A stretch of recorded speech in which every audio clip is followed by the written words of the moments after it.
제가 그냥 그 학생들한테 간단하게 공지를 하면은 예 뭐 계속 제가 이전부터 공지를 했듯이 예 이번에 IBM에서 직접 그 키스킷 사용법에 대해서 튜토리얼을 해 주실 예 신소영 님이고요. 예 다들 예 좋은 뭐 이럴 기회가 많지는 않을 텐데 예 다들 이런 기회를 예 좋은 기회로 생각하시고 뭐 이미 사용하는 학생들도 있을 테고 아니면 처음 보는 학생들도 있겠지만 뭐 그러니까 그 직접 질문할 수 있는 뭐 그러니까 좋은 기회니까 예 그 궁금한 것들이 있으면 다 여기서 좀 해결하고 갈 수 있기를 바랍니다.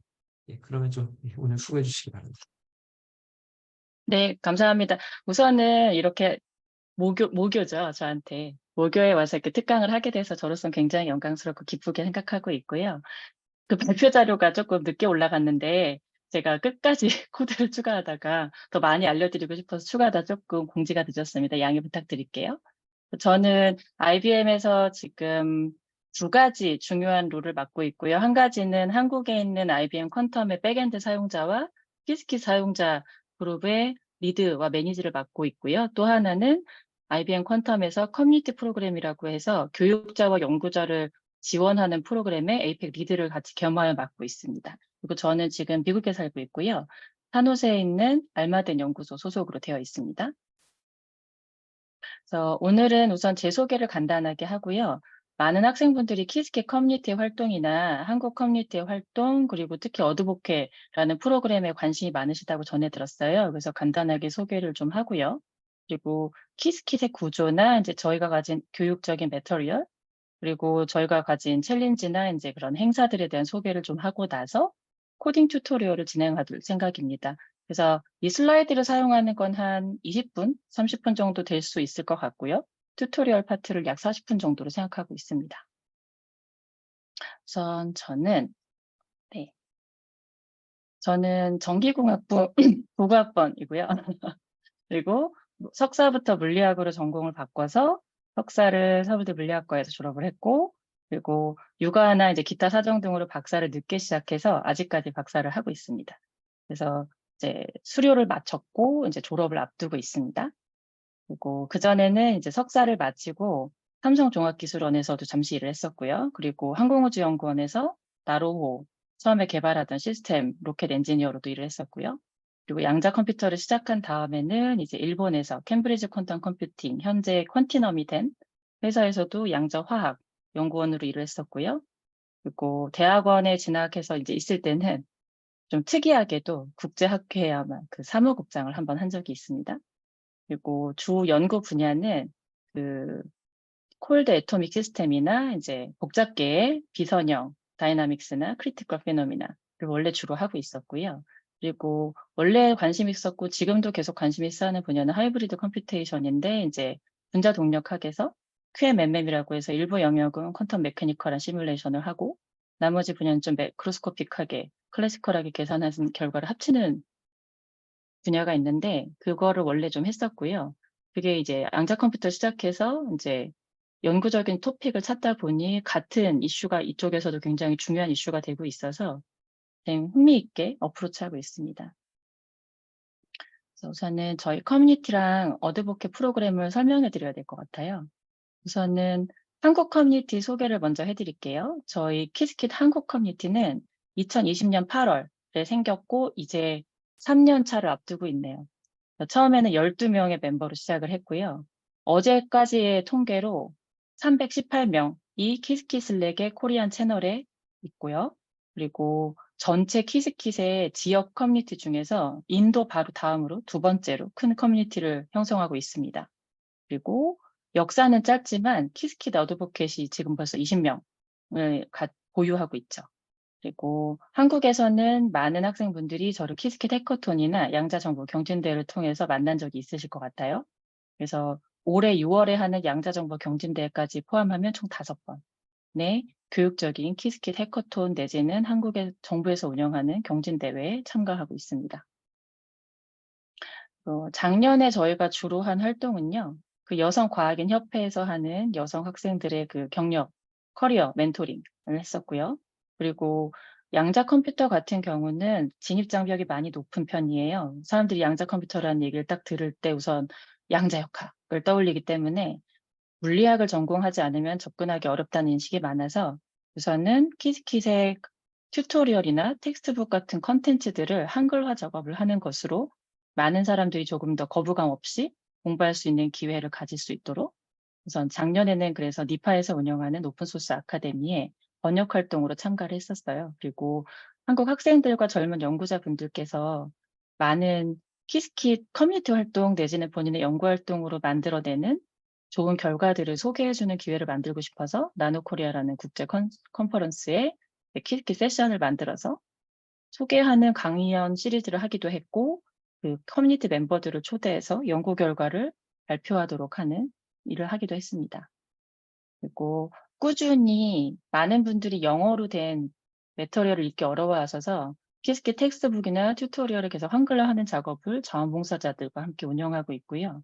그리고 IBM 같은 경우는 키스킷의 세계 최초죠. 아직까지는 양자 컴퓨터 개발자 자격증이란 걸 가지고 있고 운영하고 있는데 우선 비용에 대해서도 가급적 커뮤니티 멤버들에게 바우처, 무료 바우처를 제공해서 많이 학습의 기회로 삼고자 하고 있고요.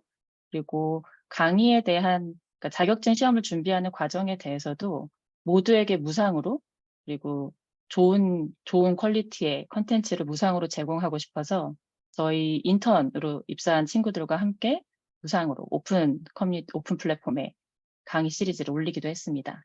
그리고 작년에는 양자 정보 경진대회도 참가했고 키스킷 해커톤도 했고요. 네, 그리고 이외에 이제 많은 분들에게 굉장히 유익한 프로그램이고 저희가 굉장히 자부심을 가지고 있는 프로그램이에요. 그래서 많은 오픈소스 커뮤니티들이 열정이 있고 포텐셜이 있는 멤버들을 지원하기 위한 프로그램을 가지고 있고요. 그중에 키스킷 커뮤니티는 어드보켓이라는 프로그램을 가지고 있습니다. 그래서 1년에 약 100명 정도로 선정하고 있고 현재 약 300명 정도가 있고요. 이미 멤버들 중에 어느 정도 그 300명이라는 넘버가 세츄레이트 됐다고 생각하고 있어서 기존 어드보켓들에 대해서 올해 리밸리데이션을 좀 진행을 해서 조금 더 희소한 그리고 베네핏을 좀 많이 보강해서 어드보켓으로 활동하고 있는 분들에게 더 많은 베네핏과 특혜를 주려고 포커스를 맞추고 있고 키스킷 어드보켓으로 우선 선발이 되게 되면 1년에 2번 IBM 퀀텀의 연구진들과 공동연구의 기회까지 포함하는 멘토링 받을 수 있는 기회가 있고요. 그리고 키스킷 어드보켓이 돼서 이제 링크드인 같은 곳에 내가 되었다라고 배지를 인증하는 순간 어마어마한 친구 신청을 받게 되십니다.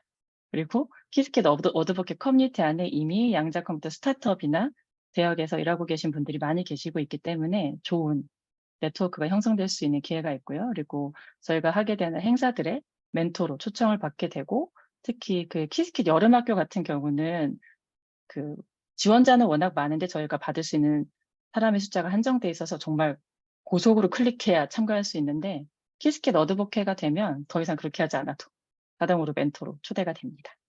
그래서 이런 어드보케 프로그램을 운영하고 있고요. 한국은 지금 20명의 어드보케가 있습니다. 여기 아마 낯익은 얼굴들 계실 것 같아요. 저도 저기 있거든요. 그래서 현재 20명의 어드보케가 있는데 저를 포함해서 총 5명이 IBM 퀀텀에서 인턴십을 했거나 또는 하게 되거나 올해 그리고 채용이 된 상황입니다. 그래서 확률로 따지면 굉장히 높은 확률이죠. 여기에 지금 아마 여기에 그 서울대 양자 컴퓨터 동아리 활동을 하고 계신 분이 있으면 멋진 리더님의 사진도 저 아래 보실 수 있고요.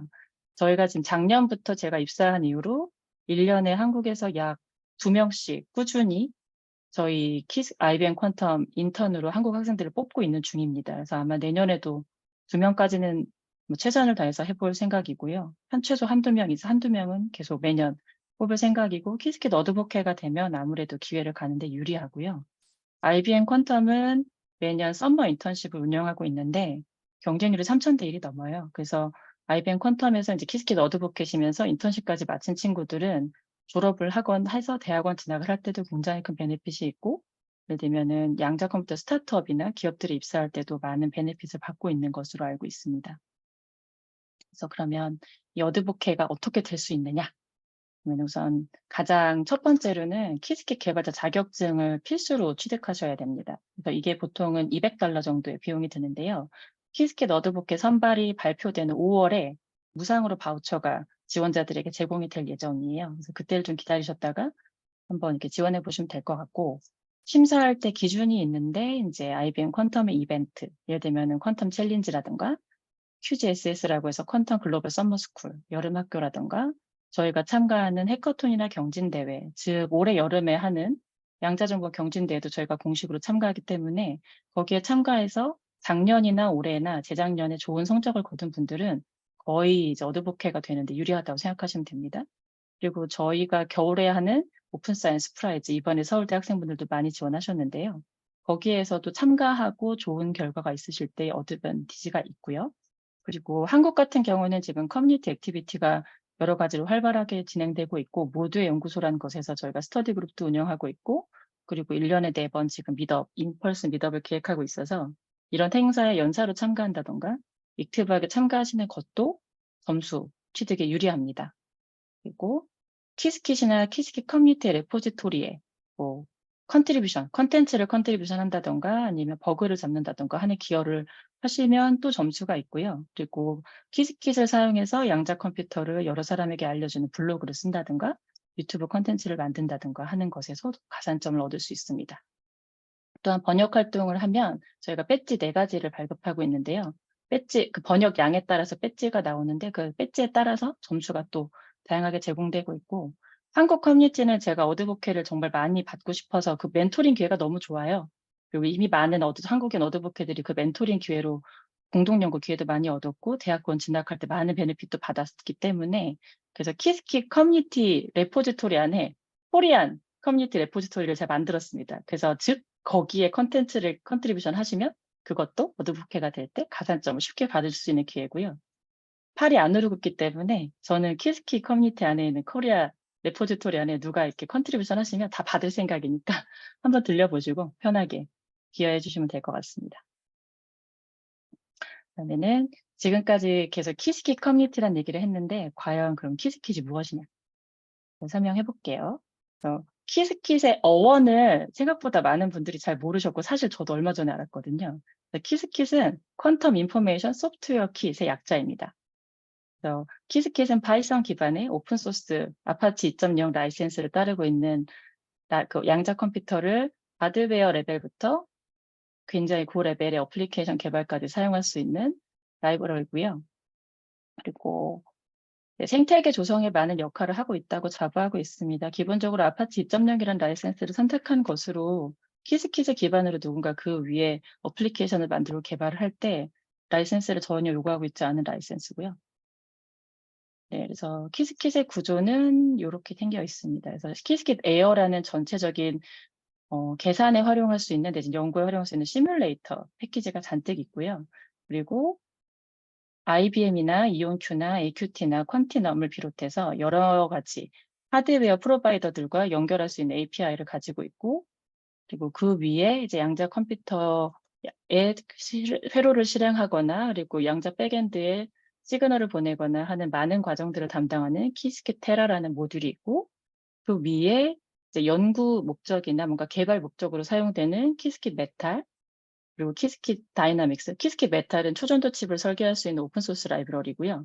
키스킷 다이나믹스는 해밀토니안을 풀고 양자 시스템을 계산할 수 있는 라이브러리고, 키스킷 엑스페리먼트 같은 경우는 좀 더 오토메이션에 집중되어 있는 펄스 레벨부터 좀 약간 어떤 프로세스를 좀 만드는 그 흐름에 집중하고 있는 모듈입니다. 그래서 저 키스킷 메탈, 키스킷 다이나믹스, 키스킷 엑스페리먼트 이 3가지는 연구자들을 위한 툴이라고 보시면 되고요. 그리고 키스킷 네이처는 이제 양자 화학 연구를 할 수 있는 하이 레벨의 모듈입니다. 그리고 키스킷 옵티미제이션은 최적화 문제를 풀 수 있는 모듈들이고요. 키스킷 파이낸스는 금융, 키스킷 머신러닝은 파이토치와 결합되어 있는 양자 머신러닝 모듈입니다. 그래서 조교님에게 사전에 어떤 제가 발표할 때 뭔가 좀 다뤄줬으면 하는 게 있는지 소식을 좀 전해드렸는데 키스킷 다이나믹스에 대해서 궁금해하시는 분들이 있다고 들었어요. 그래서 키스킷 다이나믹스를 조금 디테일하게 설명을 해볼까 합니다. 키스킷 다이나믹스는 양자 시스템, 즉 해밀토니안을 푸는 사용할 수 있는 어떻게 보면 실제 연구에서는 매스매티카나 매트를 많이 쓰거든요. 하지만 키스킷 다이나믹스를 가지고도 오픈 퀀텀 시스템을 비롯해서 양자 시스템을 연구할 수 있습니다. 그래서 기본적으로 가장 필요한 누메리컬 툴 중에 솔버, 그리고 GPU 가속이 가능한 인티그레이션 패키지를 가지고 있고, 그리고 GPU 가속을 가능한 어레이 타입들을 지원하고 있습니다. 그리고 여기에 이제 퍼터베이션 모듈, 퍼터베이션 세어리나 솔버를 쓸 수 있는 모듈들을 가지고 있고요.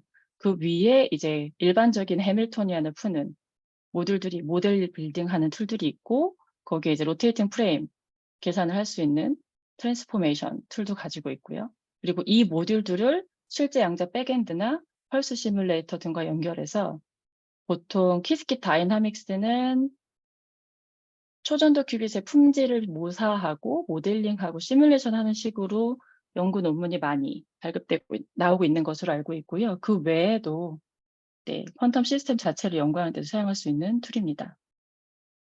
그리고 키스킷 네이처에 대한 질문도 있었어요. 그래서 키스킷 네이처의 구조는 이렇게 되어 있고요. 키스킷 네이처의 가장 바닥에는 키스킷 테라와 연결되는 것이 있고, 그리고 풀 수 있는 문제는 바이브로닉 스트럭처 프로블럼, 일렉트로닉 스트럭처 프로블럼, 레티스 모델 프로블럼 등이 있고, 그거에 맞물려서 사용할 수 있는 알고리즘들은 그라운드 스테이트 솔버, 익사이티 스테이트 솔버, 그리고 해밀토니안 시뮬레이션 패키지들을 가지고 있고요. 이런 키스킷의 양자 모듈에 더해서 이미 사람들이 많이 사용하고 있는 사이포, 가우시안 등의 이제 클래시컬 케미스트리 드라이버와 연결이 되고 있습니다. 그래서 여기 노란색으로 이렇게 보여지는 세 개의 이 플로우를 좀 따라가 볼게요. 그래서 만약에 우리가 양자 화학의 문제를 그라운드 스테이트를 풀고 싶다 하면 이제 이런 과정을 거치게 됩니다. 그래서 일렉트로닉 스트럭처 프로블럼이라는 걸 정의를 해서 분자를 정의를 하고 그 분자의 스트럭처 드라이버를 그러니까 매핑한 다음에 그 드라이버를 통해서 얻을 수 있는 분자의 기본적인 프로퍼티들을 꺼내 볼 수 있고요. 그것과 트랜스포머 같이 일하면서 액티브 스페이스를 줄인다거나 하는 여러 가지 과정들을 진행합니다. 그래서 최적화된 해밀토니안을 계산한 후에는 펄모닉 오퍼레이터에 매핑을 한 후에 그라운드 스테이트 솔버로 가져가서 큐빅 컨버팅을 하기도 하고 큐빅 매핑을 하기도 하고 여러 가지 작업을 거쳐서 결과를 얻어내게 됩니다. 이게 키스킷 네이처를 사용하는 기본적인 플로우고요.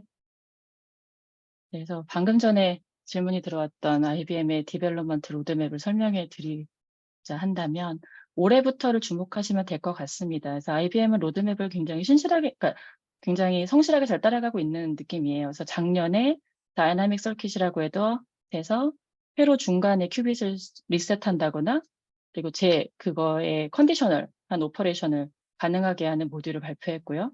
아직까지 베타 모드라서 약간 불안정하긴 하지만 오늘 튜토리얼 실습에 포함되어 있습니다. 그리고 433큐빗짜리 오스프레이 칩을 발표를 했고요. 그리고 오스프레이 칩은 곧 여러분들도 액세스할 수 있을 것 같습니다. 서울대 클라우드를 통해서요. 그리고 올해 이제 저희가 예정되어 있는 굉장히 중요한 것들은 퀀텀 서버레스라고 해서 그 하이브리드 계산 중에 GPU처럼 양자 컴퓨터를 QPU로 취급하여서 기존의 슈퍼컴퓨터나 로컬 컴퓨터나 GPU와 함께 계산을 하게 되는 그런 계산 모듈이 올해 아마 잘 옵티마이즈 돼서 아마 최초로 발표가 잘 될 것 같고요. 그리고 올해 두 가지 타입의 이제 칩이 발표가 될 텐데 단일 칩으로는 1000큐빗이 발표될 것으로 지금 예정되고 있고요. 그리고 칩 하나를 여러 개로 병렬로 클러스터처럼 묶어서 헤론이라는 칩이 발표될 예정입니다. 그리고 이 다음에 이제 저희 키스킷 팀 내지는 IBM의 퀀텀에서 커뮤니티 팀이 하는 활동들을 좀 소개를 해드릴까 해요. 그래서 키스킷은 오픈소스 커뮤니티이고 라이브러리이고 이걸 기반으로 저희 팀과 IBM 퀀텀은 생태계를 조성하고 사람들을 교육하고 기회를 주고 연구를 활성화시키는 것에 굉장히 노력을 많이 하고 있습니다. 그래서 2016년 이후로 거의 46만 명 이상이 지금 키스킷을 사용하고 있는 것으로 알려져 있고요. 그리고 큐빗 바이 큐빗이라고 해서 미국에서 그 고등학생 그리고 대학생들에 대해서 양자 컴퓨터 교육을 하고 있는데 거기에 이미 꾸준히 참가하고 있는 참가자 수가 12,000명을 넘어서고 있고요. 그리고 퀴즈킷이 직접 개발하고 저희 팀이 배포하고 있는 양자 컴퓨팅 코스나 그리고 퀴즈킷을 활용해서 전 세계의 교육자들이 만들어내고 있는 양자 컴퓨터 코스가 375개가 넘고 있습니다. 그리고 저희가 배포하고 있는 교육적인 자료를 사용해서 학습하고 있는 사람들이 벌써 500만 명을 넘어서고 있는 것으로 집계되고 있습니다. 그리고 2016년 이후에 퀴즈킷이나 IBM 퀀텀의 백엔드를 사용해서 발간된 연구 논문의 숫자가 1750개 이상, 그리고 계속 늘어나는 추세입니다.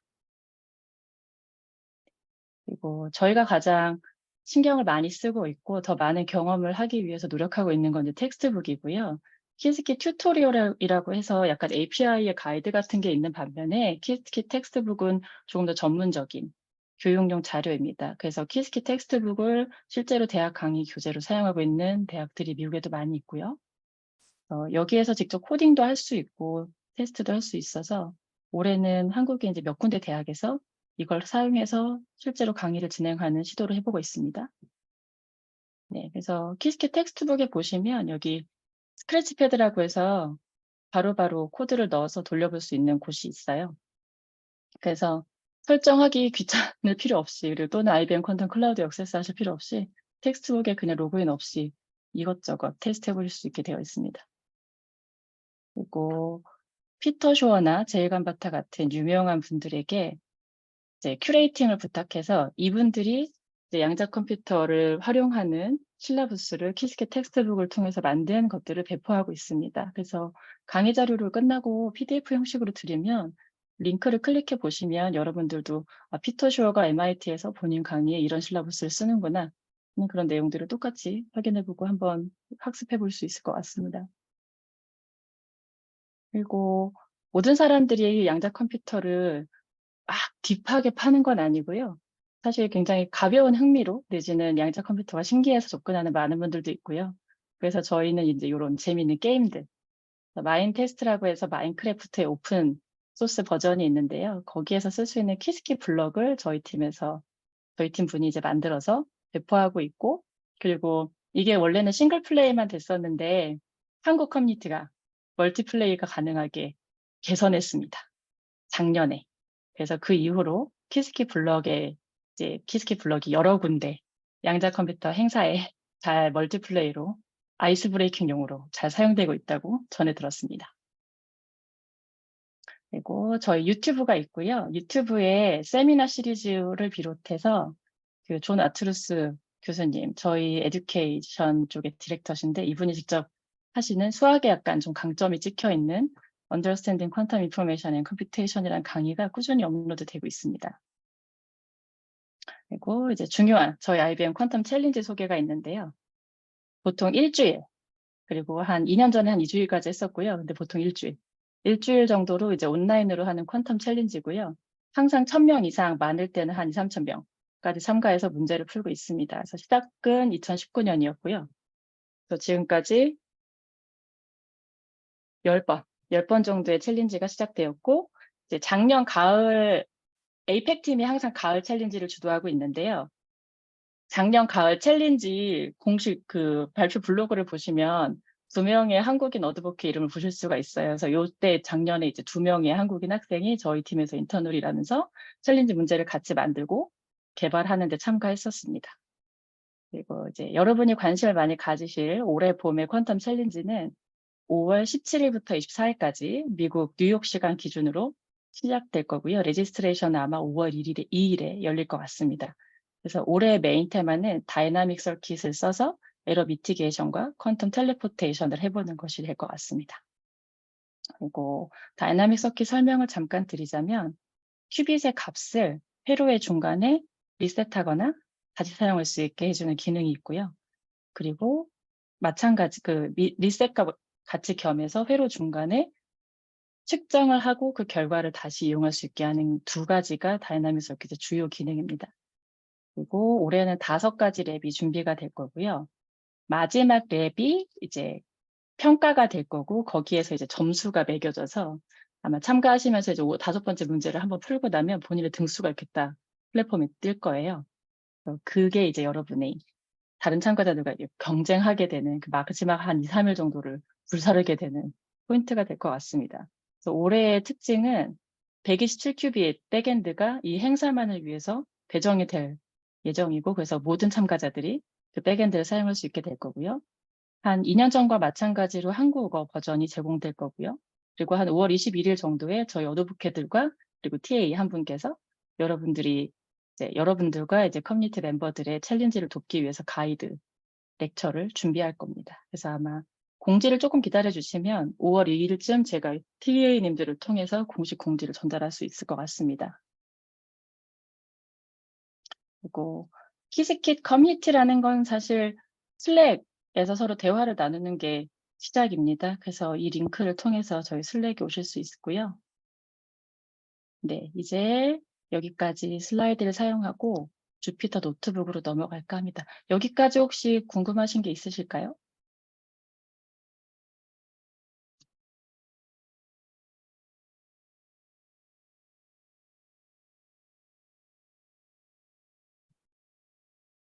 없으신가요? 이제 저희 튜토리얼 실습을 시작하도록 하겠습니다.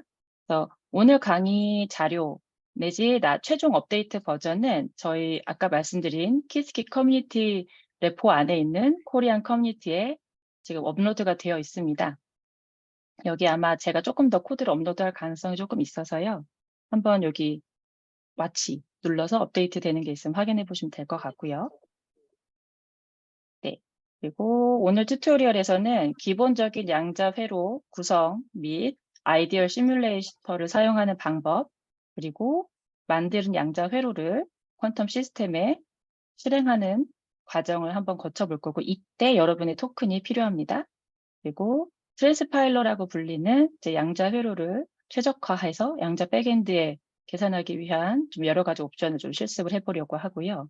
이번 양자 챌린지에서도 사용할 다이나믹 서킷이 무엇인지, 그리고 왜 이게 좋고 중요한 것인지를 간단하게 실습을 통해서 확인해 볼까 합니다. 그리고 키스킷 개발자 자격증에 관심 있는 분들이 있으실 수도 있어서, 그리고 좀 뭔가 경품을 걸고 싶어서 실습을 마친 맨 노트 마지막에 보시면 제가 키스킷 개발자 자격증 그 샘플 테스트 20개가 있는데 그거를 이제 퀴즈 플랫폼에 올려놨어요. 그래서 그걸 일주일 동안 열어둘 테니까 언제든 억세스 하셔서 풀어보시면 그 리더보드 상위 5분은 제가 나중에 조교님을 통해서 네, 여러 번 볼 수 있습니다. 선물을 제공하도록 하겠습니다. 그리고 중요한 공지는 이제 이 PIP 인스톨 키스킷 IBM 프로바이더 이거를 설치를 꼭 하셔야 됩니다. 이게 키스킷을 설치한다고 해서 같이 딸려오지가 않아서 따로 한번 설정을 하셔야 됩니다. 네. 그래서 우선은 키스킷이 굉장히 빠르게 업데이트되고 있어요. 그래서 버전을 반드시 확인하셔야 됩니다. 지금 제가 사용하는 주피터 노트북은 파이썬 3.9를 사용하고 있고요. 오늘 아침에 새로 설치해서 모든 게 최신 버전으로 되어 있습니다. 그래서 혹시 제 노트북이 여러분의 로컬에서 돌지 않거나 문제가 있으면 아마 이 버전들을 한번 확인해 보시면 될 것 같고요. 만약에 버전에 문제가 있어서 에러가 난다. 그럴 때는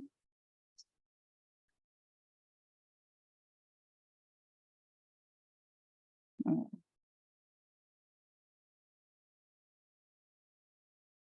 이 명령어를 쓰시면 키스킷의 모든 모듈이 최신 것으로 한 번 업데이트가 됩니다. 그래서 이 명령어도 잘 기억해 주세요. 그러면 이제 오늘 실습에 필요한 필수 라이브러리들을 먼저 불러보도록 하겠습니다. 요거 지우셔도 돼요. 그래서 오늘은 계속 번스타인 마질라니 알고리즘을 계속 쓸 거예요. 모든 실습에. 그래서 수업 시간에는 다루지 않은 걸로 알고 있는데 크게 어렵지 않은 알고리즘이에요. 그래서 여러분 혹시 도이치 조자 알고리즘을 알고 계시다면 도이치 조자 알고리즘의 블랙박스가 함수의 성질을 밝혀내기 위한 어떤 F 그 블랙박스의 파트이고 도이치 조자 알고리즘이 그 블랙박스의 성질을 양자 컴퓨터로 1회 쿼리로 얻어내는 알고리즘인 거랑 거의 유사한 방식으로 이 BV 문제는 그 숨겨진 시크릿 코드를 한 방에 양자 컴퓨터를 사용해서 밝혀내는 알고리즘입니다. 기본적인 원리는 페이지 킥백을 사용하고 있어요. 그래서 이 앞단과 뒷단에는 하다마드 게이트를 적용해서 양자 중첩을 사용해서 우선 양자 이득을 얻는 아주 기본적인 알고리즘이고요. 요 중간 부분에 시크릿 코드를 인코딩을 해서 측정을 하면 한 번에 시크릿 코드가 밝혀지는 원리이고, 사실 페이지 킥백은 이 원리가 로 이해하는 게 가장 간단합니다. 그래서 입력과 출력 직전에 하다마드 게이트가 있을 때 요렇게 C 게이트, CX 게이트가 있을 때 요렇게 치환될 수 있거든요. 그래서 한마디로 오라클에 있는 어떤 작용이 내가 가진 시크릿 코드에 맞춰서 양자 큐빗의 상태를 반전시켜서 결국 측정하면 그 값만 나오게 하는 아주 간단한 알고리즘입니다. 그래서 우선 구성을 회로를 해보면 시크릿 코드를 우선 1101이라고 설정한 거에 맞는 오라클을 가진 BV 회로를 만들어 보면요. 요렇게 나와요. 그래서 네. 키스킷은 오더 되게 조심하셔야 되거든요. 이게 제일 아랫자리잖아요. 이게 Q0. 그리고 0이 Q1. 그 다음이 Q2. 맨 앞이 Q3. 그래서 이 큐빗 번호가 비트 번호라고 이해하시면 조금 쉽고요. 하지만 이게 직관적으로 가끔 헷갈릴 때가 있어서 큐빗 번호가 높을수록 높은 자리다. 이렇게 기억하시면 됩니다. 그래서 이 오라클 파트에는 1101이 이렇게 인코딩이 되어 있습니다. 1101로 인코딩이 되어 있고요. 맨 마지막 비트는 이제 페이지 킥백을 위한 마이너 스테이트로 준비가 되어 있고, 입력과 측정 직전에 하다마드 게이트로 준비되어 있습니다. 그래서 페이지 킥백을 통해서 이 사이에서 이 타겟 큐빗들의 상태가 요 앞에서 반전되어서 들어가죠. 이 아이의 마이너스 페이지가 인코딩이 됐기 때문에. 네, 아마 이 부분에 대해서는 교수님 수업 시간에 너무도 자세하게 잘 들으셨을 것 같습니다.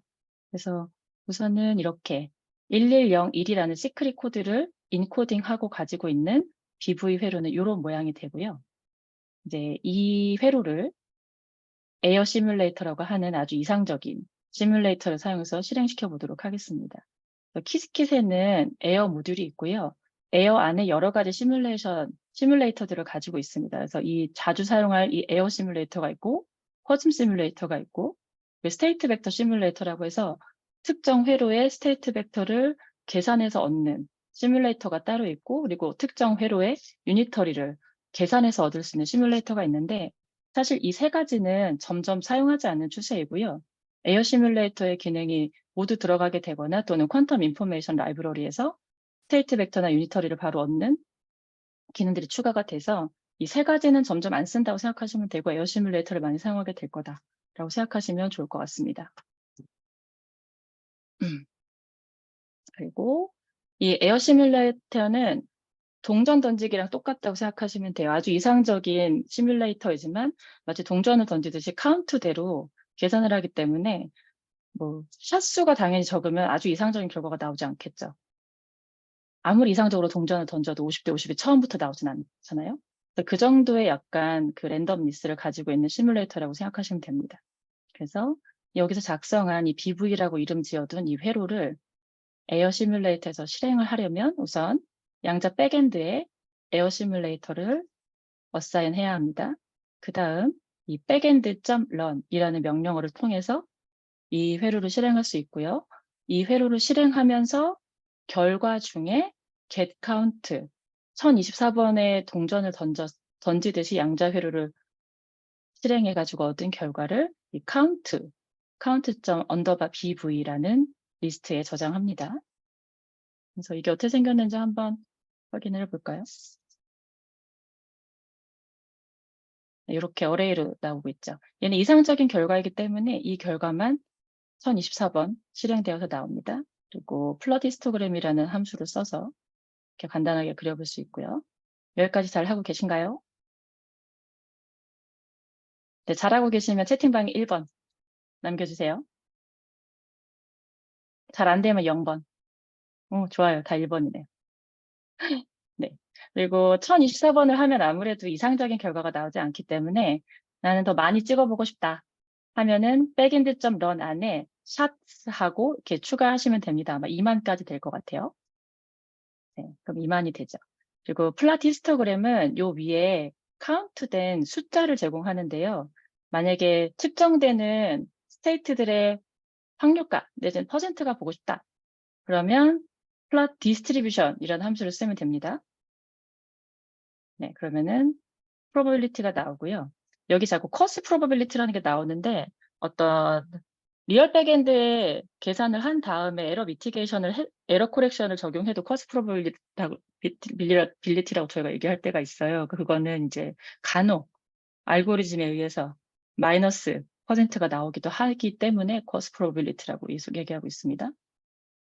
그럼 이제 그 문제에 저희 지금 토큰을 사용해야 하는 실제 백엔드에 한번 계산을 해볼게요. 그래서 저는 토큰을 대시보드에서 여기서 카피를 해서 넣어주셔서 이 로컬 환경에서 토큰을 입력하시면 되고요. 굳이 토큰을 이렇게 로컬에서 사용하지 않으시면 그냥 퀀텀 랩을 실행하셔서 사용하시면 토큰 입력할 필요가 없으십니다. 그리고 네, 그래서 이 부분을 실행해 보시면 네, 여러분의 계정으로 사용할 수 있는 백엔드 리스트가 쭉 나옵니다. 저는 우선 오늘 실습에 하노이를 계속 사용했고요. 저희 지금 백엔드에 큐가 많아서 그때그때 아마 계산 결과가 빨리 나오는 백엔드는 바뀔 수 있어요. 그래서 우선은 오늘은 페이크 백엔드 그리고 그 에어에다가 노이즈 프로파일을 씌울 수 있는 면 그리고 27큐빗 신 하노이를 저는 사용하겠습니다. 그래서 요만큼의 백엔드가 지금 서울대 계정으로 사용할 수 있는 백엔드가 될 것 같고요. 그래서 이렇게 프로바이더를 설정한 후에는 프로바이더 get backend라는 명령어를 써서 앞으로 계산에 사용할 백엔드를 설정할 수 있습니다. 그리고 퀀텀 클라우드로 들어가지 않아도 plot error map이라는 명령어 함수를 사용해서 우리가 사용할 백엔드의 에러 맵, 즉 큐빗에 지금 에러가 얼마나 있는지, 리드아웃 에러가 얼마나 있는지, 그리고 H 에러 게이트, H 게이트의 에러가 얼마나 있는지, CNOT 게이트 에러가 얼마나 있는지를 확인할 수가 있습니다. 그래서 이런 아이들을 피하셔야 돼요. 에러가 많은 아이들. 그래서 이따가 트랜스파일 할 때 가장 노이즈가 적게 좋은 결과를 얻을 수 있는 패스를 직접 설정해 보실 수도 있을 것 같습니다. 네, 그리고 이제 양자 회로를 실제 백엔드에 실행하려면요. 반드시 트랜스파일을 해야 합니다. 지금은 거의 통일되고 있는데 간혹 양자 백엔드마다 기본적으로 사용하는 베이직 게이트들이 다른 경우가 있어요. 그래서 반드시 트랜스파일로 양자 회로를 그 백엔드가 계산할 수 있게 한번 번역해주는 과정이 필요합니다. 그리고 트랜스파일이라는 과정 안에 기본적인 최적화 기술, 즉 트랜스파일러가 봐서 에러가 적은 큐빅들을 매핑을 해준다거나 하는 여러 가지 테크닉들을 사용하고 있습니다.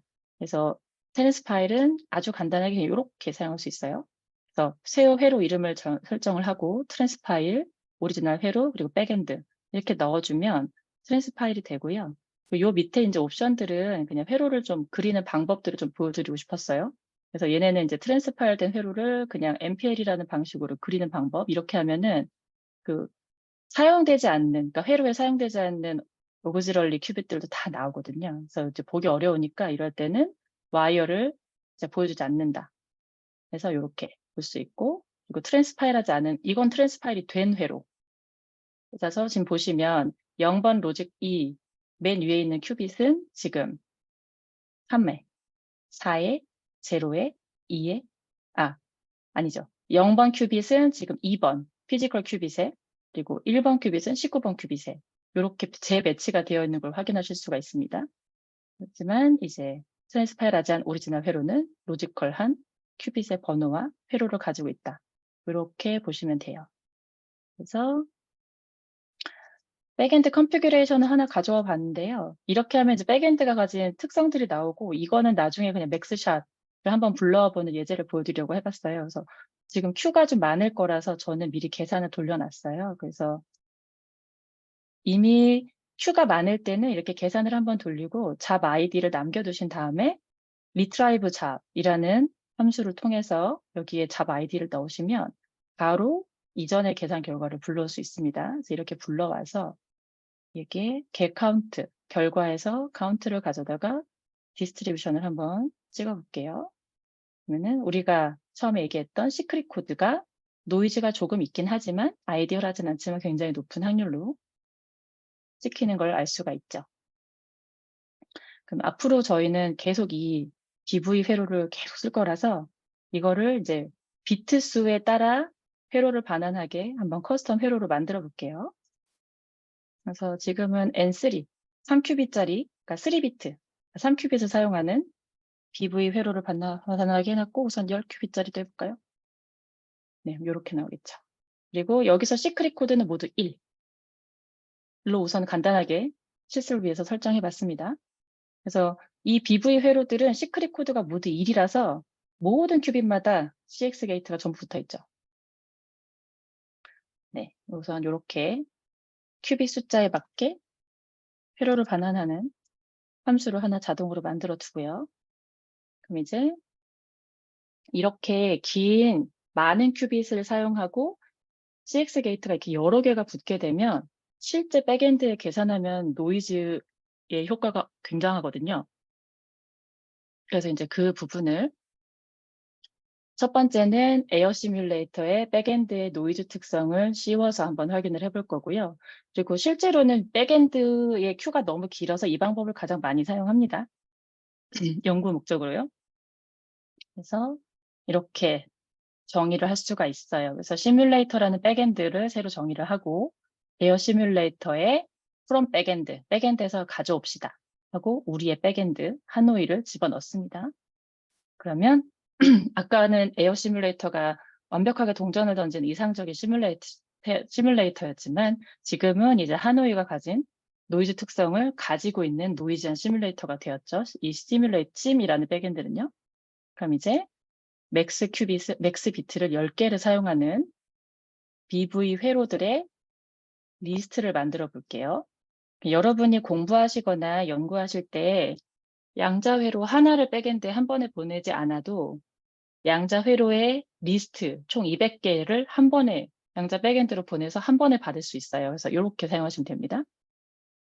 그리고 아주 이상적인 결과일 때 아까 이 노이즈 넣지 않은 에어 시뮬레이터라는 걸 다시 정의를 해서 이 녀석이 10,000번을 찍을 때 어떻게 되는지 한번 결과값을 저장을 해볼게요. 그리고 피델리티라는 거는 지금 1111, 그러니까 모든 시크릿 코드가 1111이 있고 원래는 이상적으로 그 결과가 나와야 되니까 이걸 기준으로 해서 피델리티, 결과값의 피델리티, 유효성을 계산하는 함수를 사용해서 피델리티를 저장을 한번 해보겠습니다. 그리고 마찬가지로 네, 여기에서는 이제 이 회로를 트랜스파일을 하는데 네, 백엔드에 맞춰서 옵티미제이션 레벨 3에 스케줄러 메소드라는 걸 넣어서 한번 백엔드에 실행할 수 있게 트랜스파일을 할 거고요. 이 트랜스파일에 대한 옵션은 밑에 부분에 더 있습니다. 그거는 조금 기다리셔도 돼요. 그래서 아까 만들어둔 노이즈 시뮬레이터에다가 트랜스파일한 회로를 10,000번을 계산하게 돌려보겠습니다. 네, 그러면 지금까지 아주 이상적인 에어 결과와 노이즈를 얹은 에어 시뮬레이터의 결과 두 개를 그릴 수가 있겠죠. 그래서 피델리티를 보시면 여기는 비슷하지만 한 6큐빗 넘어가는 순간부터 굉장히 낮아지죠. 확 내려가죠.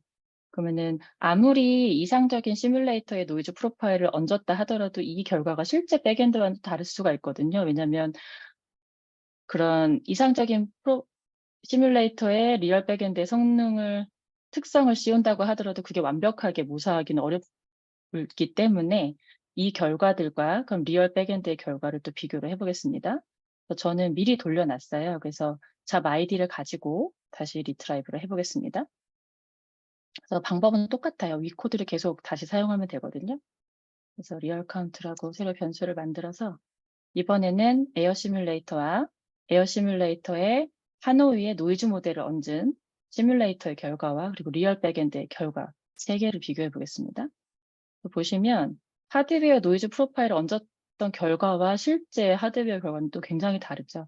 그리고 보시면 이제 5큐빗 넘어가면서 굉장히 결과가 말이 안 되게 나오고 있죠.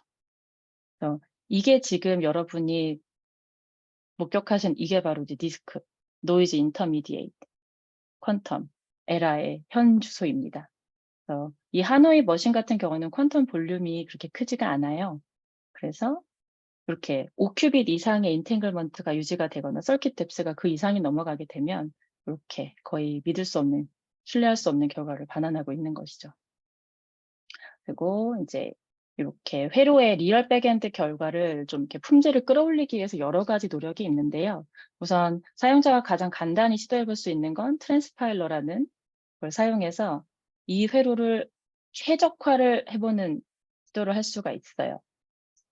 그리고 그 다음은 키스킷 다이나믹이라고 해서 회로의 크기를 줄이고 회로의 뎁스를 줄이는 테크닉들을 큐빗을 리셋한다거나 회로 중간에 측정을 하는 식으로 가해서 이제 노이즈를 확 줄여보는 테크닉이 있고요. 지금 여기에서 이제 그 두 가지를 모두 확인을 해보도록 하겠습니다. 그래서 우선 제일 쉬운 확인할 수 있는 건 트랜스파일러의 옵티미제이션 레벨이라는 게 있어요.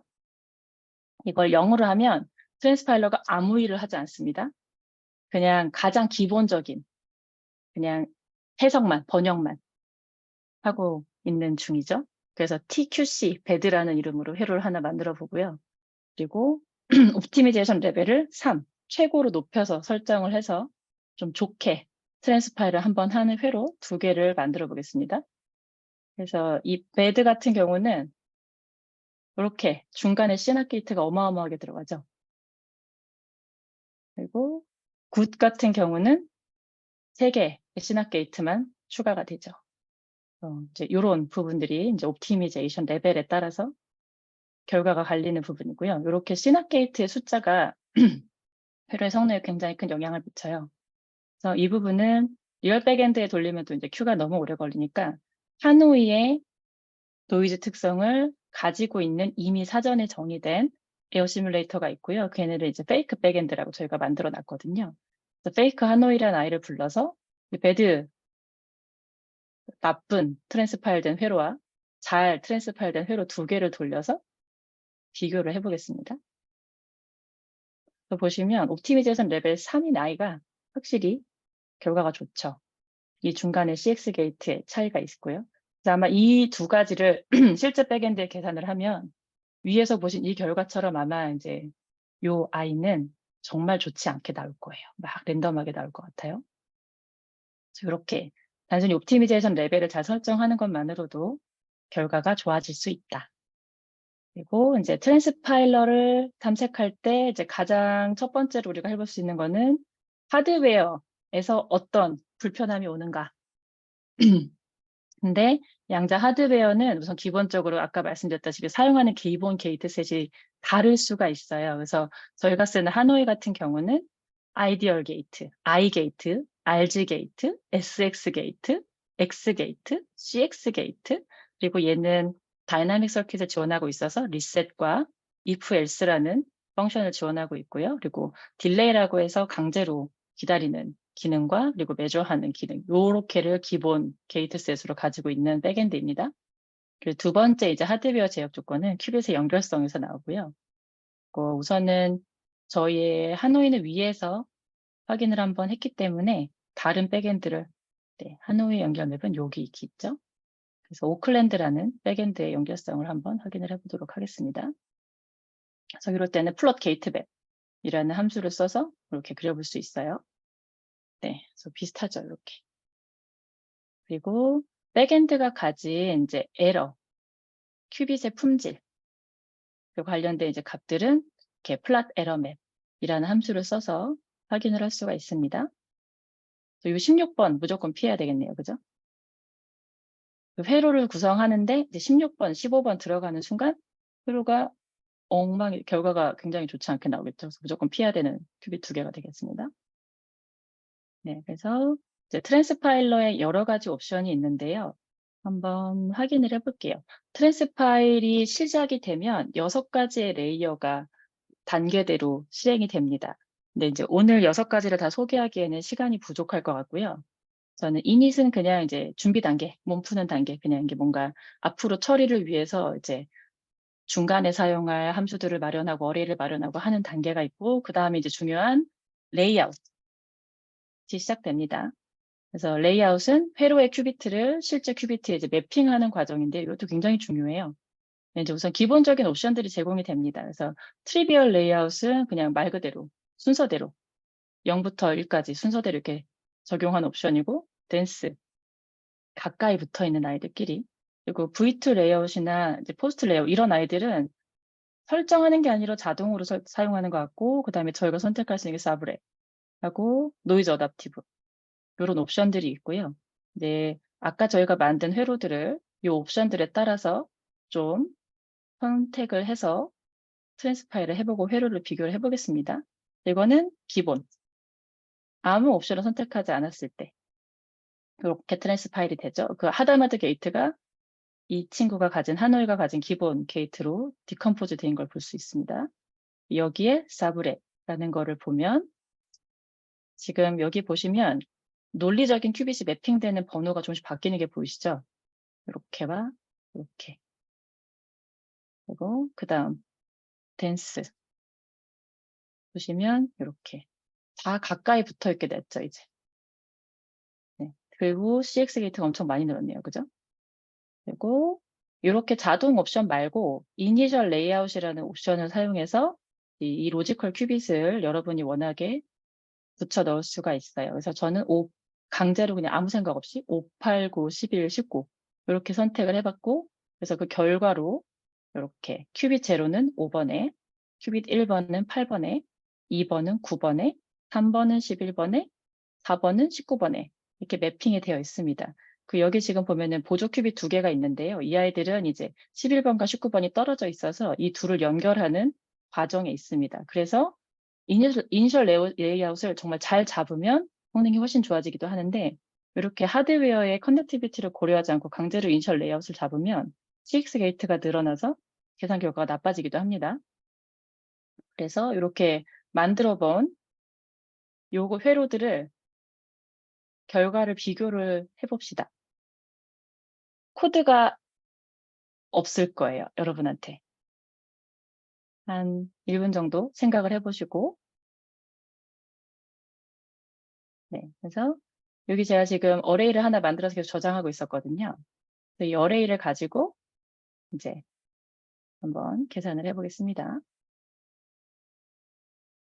네, 그래서 페이크 백엔드, 한 페이크 백엔드에다가 저장해둔 4개의 회로를 한 번에 보내고 10,000번을 시뮬레이션을 해볼게요. 20,000번 해도 되겠네요. 그리고 TR 카운트도 리스트로 받고요. 그리고 이제 디폴트, 사브렛, 댄스, 커스텀 이니셜 레이아웃으로 플러스를 해보면 이렇게 나옵니다. 이 옵션들을 선택한다고 성능이 좋아지는 게 아니고요. 기본이 사실 지금 가장 잘 나오고 있습니다.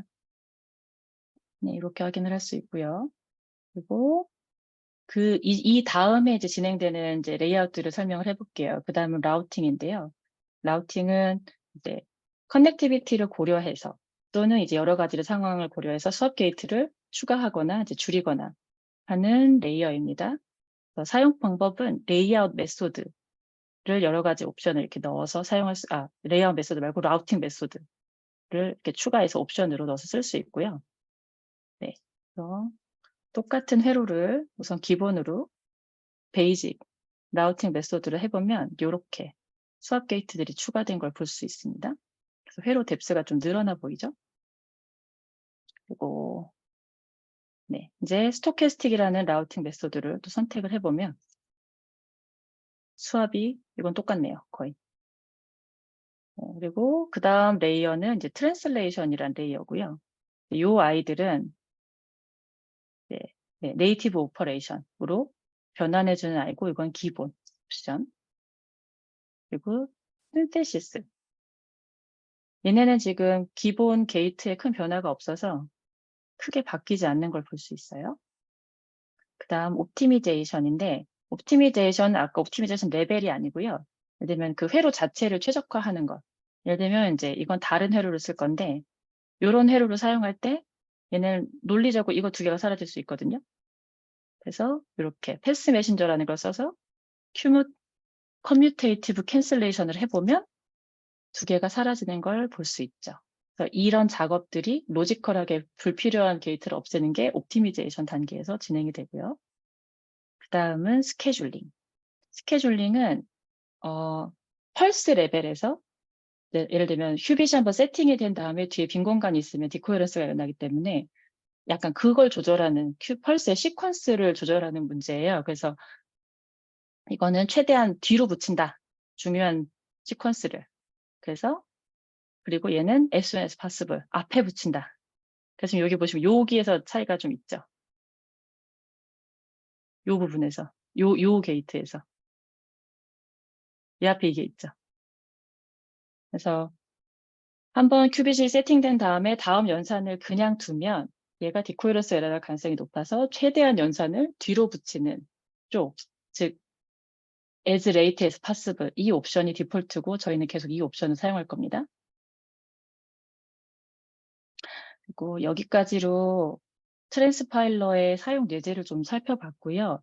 혹시 이걸로 많이 부족하실 거예요. 그래서 저희 시간 제한도 있고 그래서 여기 링크를 남겨놨어요. 그래서 트랜스파일러의 도큐멘테이션을 살펴보시면 네, 조금 더 많은 정보를 얻을 수 있을 것 같습니다. 네, 여기요. 어머. 네, 링크가 깨져서 수정해 두겠습니다. 네, 여기 보시면 이제 6가지 레이어가 다 나와 있고요. 설명을 좀 보실 수 있습니다. 이제 마지막으로 저희 챌린지에서도 사용한다고 했던 가장 강력하다는 다이나믹 서킷을 실습해 보도록 할게요. 혹시 여기까지 질문 있으신가요?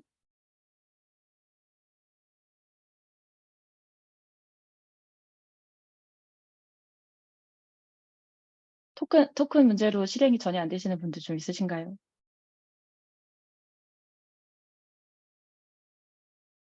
여기까지 리얼 백엔드 빼고 전부 실습을 해봤다. 채팅방에 1 남겨주세요.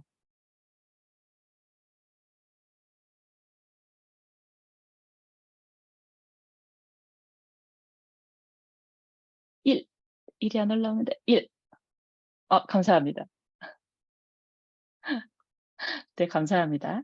그래서 지금까지 살펴본 것처럼 트랜스파일 할 때 스왑 게이트나 CX 게이트가 늘어나기만 해도 회로의 결과의 품질이 굉장히 안 좋아지거든요.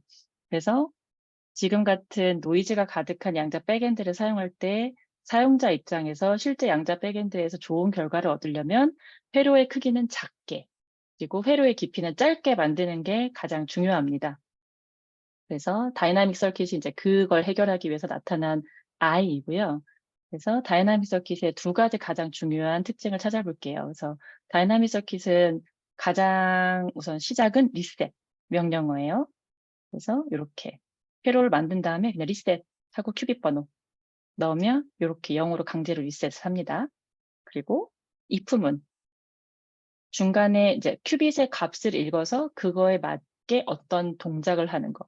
이 아이 같은 경우는 0번 큐빗이 0의 값이 true면 0번 큐빗에 x 연산을 하는 거죠. 그래서 이렇게 앞에 measure를 한번 했을 때 이 값을 읽어서 이게 true면 얘를 x 반전시키는 if문과 같은 기능을 합니다. 그래서 이 2가지 리셋과 if 테스트 이 2가지가 지금 다이나믹 서킷에서 가장 중요한 인그레디언트고요. 그리고 이제 저희가 계속 지금 사용하고 있는 회로로 다이나믹 서킷을 한번 만들어 볼게요. 지금 저희가 사용하는 이 회로를 이렇게 재배치를 해보면 왜 제가 이 회로를 예제로 들고 왔는지 아실 수 있을 거예요. 왜냐하면 이 회로는 얘는 절대 변하지 않고요. 큐빗마다 딱 한 번씩만 이렇게 하다마다 CX, 하다마다 CX, 하다마다 CX 이렇게 나눠줄 수 있거든요. 그래서 한마디로 이 칸들을 떼어보시면 몇 큐빗만 사용되고 있나요? 연산에? 채팅방에 남겨주세요. 딱 요 베리어로 쳐져 있는 이 구역들을 딱 봐보세요. 딱 몇 큐빗들. 그렇죠. 2개. 맞아요. 그래서 그리고 이 한 번 사용된 큐빗이 뒤에 다시 사용되지 않고 있죠. 그래서 이 BV 서킷이 가장 다이나믹 회로를 썼을 때 성능 향상이 드라마티컬하게 나타날 수 있는 좋은 예제입니다. 그래서 이 회로를 가지고 이제 다이나믹 서킷을 만들어 보는 함수를 밑에 작성을 해볼게요. 역시나 우리는 시크릿 코드를 1만 쓸 거기 때문에 너무너무 쉽죠. 그래서 모든 한마디로 첫 번째 큐빗, 두 번째 큐빗, 세 번째 큐빗, 네 번째 큐빗, 다섯 번째 큐빗까지 같은 회로로만 구성되어 있죠. 두 큐빗으로 잘랐고 지금 뎁스도 보시면 몇 개가 안 되죠. 그래서 한마디로 우리가 지금까지 보고 있었던 이 BV 회로는 큐빗 수가 10개가 되어도 이렇게 쭉 메저먼트가 중간에 있는 체인만 길어지는 형태로 변환될 수 있습니다. 이게 이제 다이나믹 서킷의 굉장히 파워풀한 점이고요. 얘를 가지고도 아까 우리 한 것처럼 총 2개부터 시작해서 10개 큐빗까지 쓰게 양자 회로의 시리즈를 만들어 볼게요. 그리고 옵티미제이션 레벨을 3으로 하고 최대한 큐빗이 디코헤런스가 일어나지 않게 스케줄링 메소드는 as late as possible로 설정을 한 다음에 트랜스파일을 해보겠습니다. 똑같이 하노이에다 저는 우선 계산을 해놨어요. 그래서 이 주석을 해제하시고 실행을 하신 다음에 나중에 계산이 맞춰졌을 때 이제 여기 리트라이브 값에 여러분의 잡 아이디를 넣고 한번 확인을 해보세요. 네. 그래서 이제 fidelity 하는 함수를 계산해서 전부 이제 합쳐서 플러스를 해볼게요. 아까 에어에서 얻었던 아주 이상적인 결과. 다음 이제 리얼 백엔드에서 얻었던 결과. 그리고 페이크 하노이 같이 에어 시뮬레이터에 하노이의 노이즈 프로파일을 씌운 시뮬레이션 결과. 그리고 이번에는 리얼 백엔드에 다이나믹 회로를 적용한 결과를 모두 묶어서 플러스를 해보면 이렇게 나옵니다. 그래서 이런 결과가 나오면 가장 이상적이겠지만 노이즈 프로파일을 씌운 결과도 리얼 백엔드 결과는 더 안 좋았지만 이렇게 다이나믹 회로를 사용하면 결과가 그래도 봐줄만 하다. 당연한 결과이죠. 큐빗 숫자가 줄었고 어떻게 보면 커넥티비티가 가장 좁고 에러가 적은 2개의 큐빗을 선택했을 것이고 그리고 뎁스가 확 줄어들었고 그렇기 때문에 이렇게 10개의 큐빗까지 갔을 때도 피델리티가 약 80% 정도 유지되는 리얼 백엔드 결과를 얻을 수 있습니다. 그래서 이것까지가 이제 제가 준비한 튜토리얼이고요. 잠시만요. 그리고 이제 오늘부터 일주일 동안 아까 말씀드린 것 같이 키스키 개발자 자격증 문제를 기반으로 해서 퀴즈 플랫폼을 제가 하나 만들어 놨습니다. 여기에 이제 여러분의 이름을 넣으시고 이메일을 넣어서 조인하시면 그 20개의 키스키 개발자 시험 예제 문제를 풀 수가 있고요. 다 풀고 나면 이제 서로가 서로의 결과를 리더보드에서 확인할 수가 있습니다. 그래서 오늘부터 일주일 동안 열어두고 상위 5인에게 이메일을 발송하고 정보를 수집해서 특별 선물을 조교님들을 통해서 제공하도록 하겠습니다. 네, 오늘 제가 준비한 건 여기까지인 것 같습니다. 질문이 있네요. 큐빅 개수가 적더라도 회로가 길어지는 만큼 디코헤런스가 아니죠. 저희가 아까 메저먼트를 해버렸잖아요. 그죠?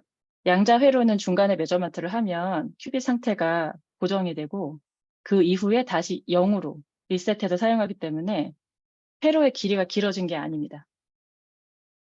한마디로 이렇게 메저먼트 한 회로를 5번 실행하는 것과 사실 동일한 효과인데 실행은 한 번, 양자 백엔드를 한 번만 보내면 되니까 효율적인 거 되겠죠. 그래서 다이나믹 서킷을 썼을 때 얻어진 이득은 2가지 측면인 거죠. 회로의 크기가 작아져서 아주 품질이 좋은 큐빗, 소수의 큐빗만 사용할 수 있게 해주는 것과 그리고 회로의 길이도 줄여주는 2가지 효과가 동시에 나타나는 거죠. 네. 또 질문 있으신가요?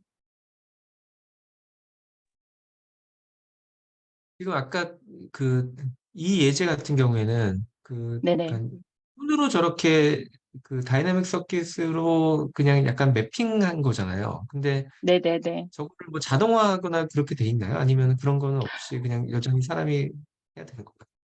그 키스키 런타임이라고 해서 약간 사용자가 신경을 많이 안 써도 되게 지금 저희가 계속 이렇게 개발을 좀 가속화하고 있는 모듈이 있는데요. 키스키 런타임에는 거의 모든 게 아마 자동화되는 식으로 들어갈 것 같습니다. 네. 다이나믹 서킷은 리셋을 수행할 때 언컴퓨테이션은 주의하지 않아도 되나요? 이거는 어떻게 조금 디테일한 설명을 붙여줄 수 있을까요?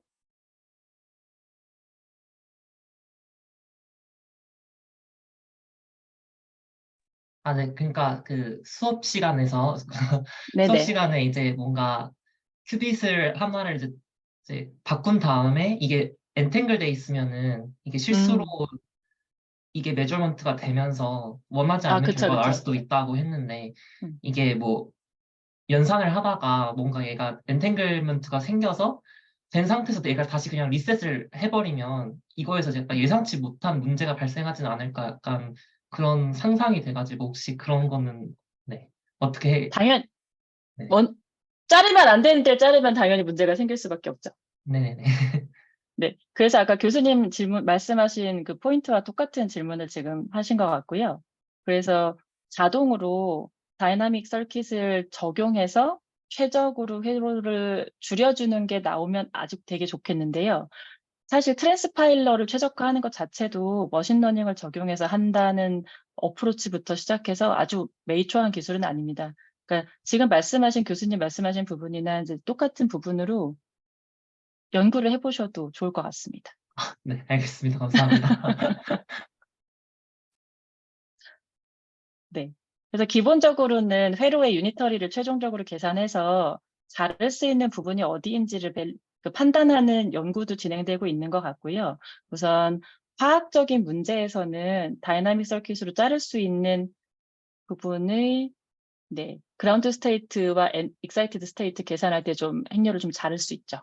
걔네들은 루즈하기 때문에 행렬이. 네. 네, 키스키 네이처에서 모델링을 할 때 클래시컬 드라이버를 사용하고요. 네, 패키지를 써야 하고 지금 무료 패키지를 쓸 수 있게 파이썬 무료 패키지를 쓸 수 있게 지금 바인딩이 되어 있고요. 아마 연구자들을 위해서 가우시안 같은 유료 패키지도 바인딩하고 있는 걸로 알고 있습니다.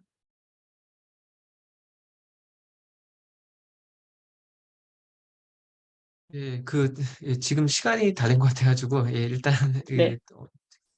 만약에 학생들이 좀 더 질문이 있으면은 직접 연락을 드려도 된다고 하면 될까요? 네네네네. 네네. 키스키 슬랙에 소피는 저밖에 없어서 소피한테 연락하면 됩니다. 예, 그러면은 오늘 예, 1시간 동안, 예, 여러 가지 다양한 예, 방법들에 대해서 예, 소개해 주신 예, 신성님한테 예, 다시 한번 감사드리고요. 예, 오늘 아마 학생들이 많은 도움이 됐을 것으로 예, 보고 있습니다.